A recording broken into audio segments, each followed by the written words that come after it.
Good day, guys, and God bless. Unknown Prophet Fred Watkins coming on with another word that the Father has given me to share with you, His children that He loves. And He truly does love you. This is a vision that I received back on the 19th of September, September the 19th, 2025. And I'm bringing it to you on the 4th of October, 10/4/25.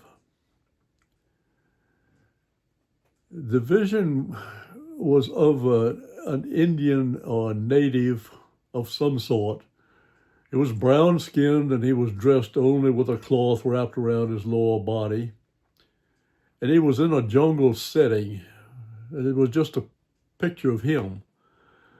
But as I watched him, the vision changed, and he was suddenly in a small clearing with a thatched hut, and there were others gathered around him, and he was talking with them and pointing upward as though he were talking about God. This continued for a while, and then they took him into the hut, and there was an older Indian lying on the mat. They took him over to that one, and it appeared he had a severely damaged leg, which was much smaller than the other, and apparently he couldn't walk. The visitor leaned over him and laid his hand on him, and he came off the mat healed.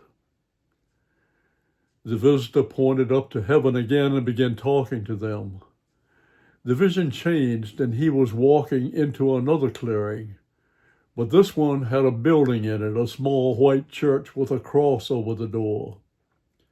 Several people came out and were talking with him, and they went in together. Another vision changed. The Indian came out of that church, followed by several others. He was now dressed in a pair of pants and a shirt, still barefoot, and what appeared to be a Bible in his hand. They all gathered around him and hugged him and waved to him as he started off into the jungle. The vision ended. Father said his famous phrase, "Going right." He said, "Son, the one you saw at first was one that I had spoken to in a dream and a vision. He didn't really know who I was, but he listened to me, and I told him to go to that family and I would show him what to do. Even not knowing me, he still knew I was God when I spoke to him. He knew someone in the sky, in heaven, had spoken to him. And he went as I asked him to, and he did what I asked him to do. He laid hands on the one with the withered leg, and I was able through that to heal him. He had heard of those who worship God in heaven, to worship a God in heaven, and so he went looking for them. When he found the church and the Christians, he told them what had happened. They took him in and began to teach him about me. Over time, he learned not only about me and my son Jesus, but also to read and to know much of the Bible. He knew that my call was on his heart, and he simply had to get back into the jungle and begin to find those who needed him to bring me to them because of the love he felt for me. He wanted to share it with everyone he could find. This son makes a nice little story, but there is that which I want you to pass on to my children. I have shown you what can happen to one who doesn't even know me, one who has only heard that there are those who worship a God. Yet because of his spirit, he accepted me when I spoke to him and followed what I told him to do. He saw my power to heal and followed me, not even knowing what it was all about at that point, but he knew what he felt in his spirit. This is an actual happening, son, one that I brought about in the past months of your time. If I can accomplish what I did with that one who doesn't even know me, I want you to stop and think what I can do in the hearts and spirits of those who actually have some knowledge of me. Now think what I can do in the hearts and spirits of those who actually already love me. This is what you are beginning to see start, my children. I have spoken to many of my prophets for a while now of the revival that I was going to bring forth, and it has begun, and it will not be stopped. The fire will not be put out. It will not only be among those who know me, but I will reach out to many who don't know me as I speak to their spirits to come and follow me.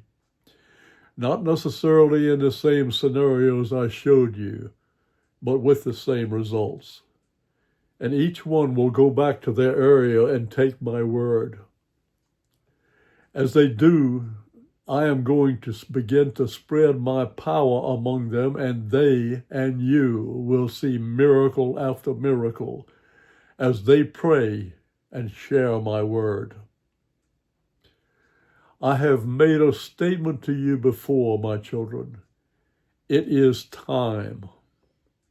I say it again now. It is time. Mark it on your calendars so that you will see it in your time, for I have established it in my time. I call you now to pray. Pray for those whom I call to hear me and accept. Pray for those who have no one to speak to them, that someone that I call will answer and go to them. It is time, not only in the world that knows me, but it is time in the world that has little or no knowledge of me. It is about many countries and many peoples. It is time. It is time because I love you, my people. But I also love those who are not yet my people. And I will draw in as many as will respond to you, as many as will respond to my love. And emphasized again, it is time. It is time for whether you are standing in prayer or the ones praying for others with hands on, you are a major part of what I am beginning to do. I will not leave you on the sidelines. You will become a part of this with me because I love you. I believe he is saying it is time. He's said it before, he has repeated it now, and now he has said, mark your calendars. So with that, I can only say God bless you. Keep the prayers rolling. Listen with your heart. If you feel led to speak to somebody, speak to them. Simply ask them if you can pray for them. If they turn you down, they haven't just turned you down, they turned Jesus down. Don't take it to heart and let it hurt you. And remember, guys, it is time. God bless you.